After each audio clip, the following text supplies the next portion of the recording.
અને રાજા નરેશ આજે એમની કચેરીમાં પધારે છે.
અત્યારે રાજ દરબારમાં મારું શું કામ પડ્યું? અરે હજારી માલ, આપણા જોધપુરની અંદર આવો કેવો સરસ મજાનો બગીચો છે.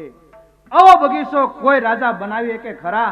અરે મહારાજા, આપણા જેવો સુંદર બગીચો કોઈ રાજા બનાવી ન શકે, અને ઈ તો આપણા જોધપુરની શાન છે મહારાજા. તો હજારી માલ, હું જરાક આરામ કરું છું, તમે આ બગીચાની રખવાળી કરો. અરે મહારાજા, તમે હુઈ જાઓ, હું અહીંયા કેવો ઊભો, કોઈ નો આવે રાજમાં. હજારીમાલ આજ ચોકી કરે છે. એવામાં એ બાગનો રક્ષક એમના મહારાજાને ખબર દેવા માટે આવે છે, અને એ રક્ષક હજારીમલને શું કહેવા લાગ્યો? સલામ માલિકુમ હજારીમલને. અરે માલિકો સલામ. અરે રક્ષક, તને તો બગીચાની ચોકી કરવા રાખ્યો ને, તું અહીંયા શું કરે રાજમહેલમાં? અરે મહારાજા, ત્યાં સાધુ સંતો અને મેદની જામી છે, તો મસૂરિયો બાગ આવ ખેદાન મેદાન કરી નાખ્યો છે.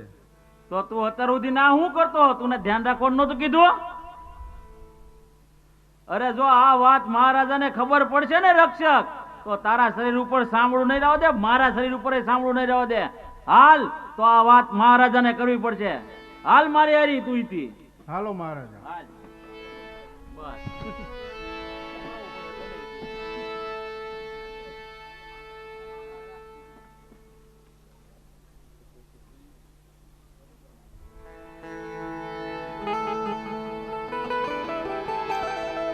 હજારીમાલ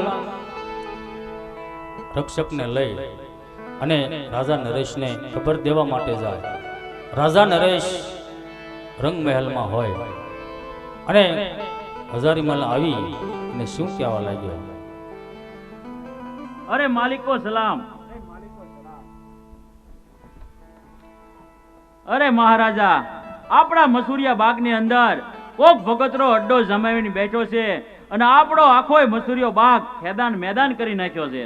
અરે હજારીમલ, તમે આટલા હોવા છતાં તમે એક બગીચાની રખવાળી ન કરી શક્યા. અરે મહારાજા, જો તમે મને આજ્ઞા કરો તો ઈ ભગતરાને હું બતાવું. મહારાજ, એને ખબર પડે કે મસૂરિયો બાગ કેમ ખેદાન મેદાન કરી શકે એમ. તો જા હજારીમલ, આપણે જોઈએ એટલે સૈનિક લઈ અને આપણે બગીચાની રખવાળી કરો. બહુ સારું મહારાજા. અરે સૈનિકો, અરે સૈનિકો, હાજર થાવ. તે કે બધા ઉઈ ગયા? હા બસ. સૈનિકો, હુકમ. આપણે મસૂરિયા બાગની અંદર જવાનું છે. ના કોક ભગતડો આવ્યો છે અને સાધુ સંતોની મેદની ઉમટાવી છે, તો ચાલો આપણે ઈ ભગતરાની ખબર લેવી આજ. ચાલો મારી સાથે.